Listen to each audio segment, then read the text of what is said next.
For লুপের এই প্রবলেমটা ঢাকা বোর্ড 2024 সালে এসেছিল। আমরা ফর লুপ সাধারণত কখন ব্যবহার করি?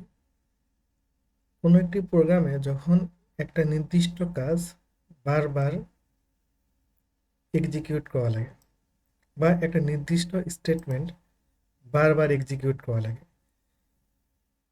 এই প্রবলেমটাতে আমরা প্রিন্টএফ এইচএসসি এক্সাম, তার মানে এইচএসসি এক্সাম এই কথাটা আমি বেশ কয়েকবার প্রিন্ট করতে চাই, এই কারণেই আমি ফর লুপ ইউজ করছি। তো ফর লুপের প্রধানত 4টা পার্ট থাকে। স্টার্ট মানে সে কোথা থেকে শুরু করবে, কন্ডিশন কতক্ষণ সে চলবে, স্টেপস মানে সে এক এক করে বাড়বে নাকি দুই দুই করে বাড়বে, নাকি তার কাউন্টারটা কমবে, এটা আমরা নির্ধারণ করে দিই স্টেপসের মাধ্যমে। আর রিপিটেড যে টাস্কটা, যে কাজটা আমি বারবার এক্সিকিউট করতে চাই, সেটা থাকবে ফর লুপের ভেতরে। তো আমার এই প্রবলেমটাতে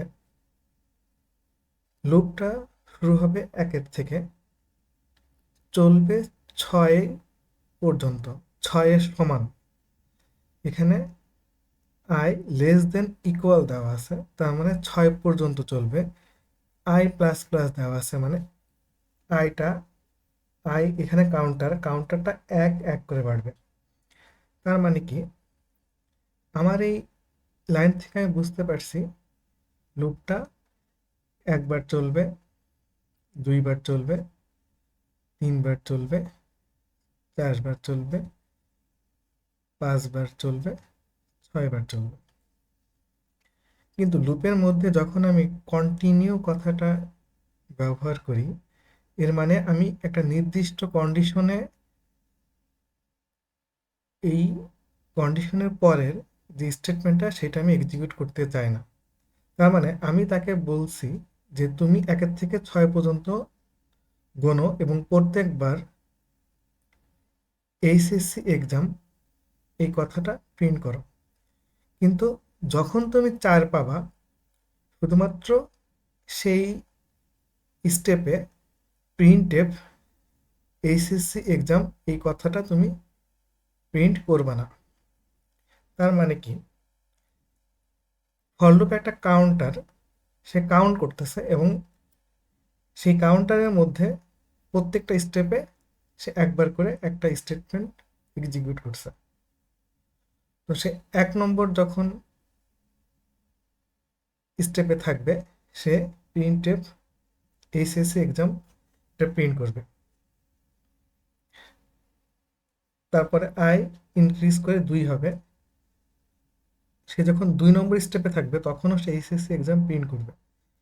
3 নম্বর স্টেপেও সে এইচএসসি এক্সাম প্রিন্ট করবে।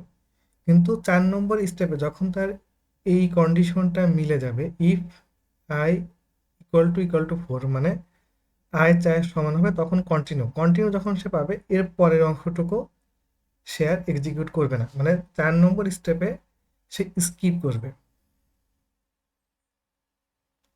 এরপরে যখন আবার 5-এ যাবে, আয় বৃদ্ধি পেয়ে 5 নম্বরটাও সে প্রিন্ট করবে, 6 নম্বরটাও সে প্রিন্ট করবে।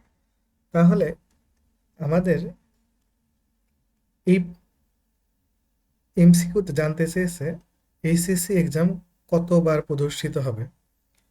এখানে উত্তর হবে 1, 2, 3, 4, 5, মোট 5বার। তো আমি এই প্রবলেমটা একটু প্রোগ্রাম করে দেখাই। এই যে আমি এই প্রবলেমটা লিখে রাখছি, রান করে দেখি। হ্যাঁ, এই যে এইচএসসি এক্সাম 5বারই প্রিন্ট হয়েছে এখানে। আমি যদি আরেকটু সুন্দর করে দেখাতে চাই, তাহলে কিভাবে দেখানো যায়, একটা করে লাইন প্রিন্ট করি।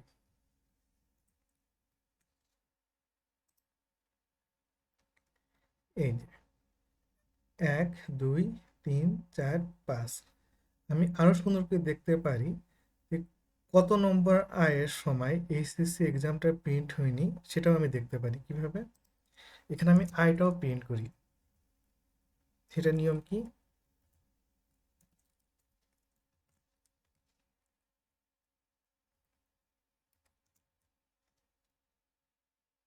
তার মানে কি, এখানে আমি লিখলাম পার্সেন্ট ডি এইচএসসি এক্সাম, এবং এই ডি এর জায়গায় মানে ফরম্যাট স্পেসিফায়ারের জায়গায় প্রিন্ট হবে আই, কাউন্টারটা প্রিন্ট হবে।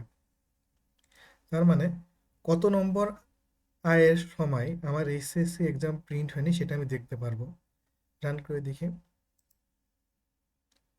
এই যে ১, ২, ৩, ৪ কিন্তু এখানে নেই, তার মানে ৪ নম্বর কাউন্টারটা এখানে এইচএসসি এক্সাম প্রিন্ট করেনি।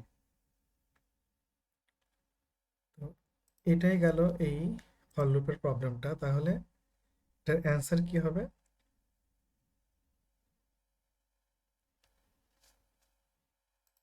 এটার অ্যান্সার হবে